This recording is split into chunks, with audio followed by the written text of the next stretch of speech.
बार दिन ये आए, बार बार दिल ये गाए, तू जिए हजारों साल ये मेरी है आरज़ू।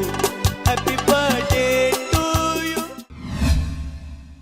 छत्तीसगढ़ में आगामी विधानसभा चुनाव नजदीक है। ऐसे में निर्वाचन को सुचारू रूप से करवाने के लिए चुनाव आयोग द्वारा निर्वाचन में लगे अधिकारियों व कर्मचारियों को प्रशिक्षण के माध्यम से आवश्यक दिशा निर्देश दिया जा रहा है।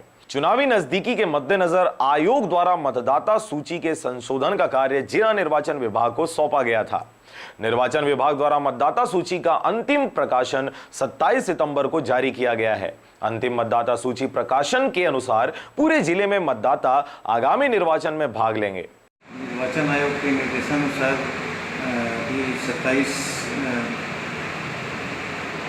27/9/18 को अंतिम प्रकाशन हुआ है, जिसके अनुसार अभी हमारे पूरे जिले का 659 मतदान केंद्रों में लगभग 10,000 मतदाता की वृद्धि हुआ है।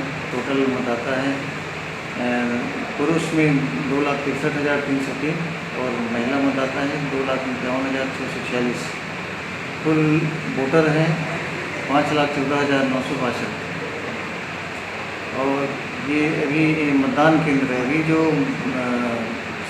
चुनाव आयोग के निर्देशानुसार सहायक मतदान केंद्र बनाने की प्रक्रिया है, तो ग्रामीण क्षेत्र में जहां 1200 मतदाता है किसी मतदान केंद्र में, या शहरी क्षेत्र में 1400 मतदाता है इससे अधिक है, तो वहाँ नया मतदान केंद्र का प्रस्ताव 3 लोग से मांगा गया है, जिसमें 2 अभी प्राप्त हुआ है, एक लोरिमी में एक मुंगेली में। तो इस तरह से 659 के बजाय 2 मतदान केंद्र 661 हो जाएगा।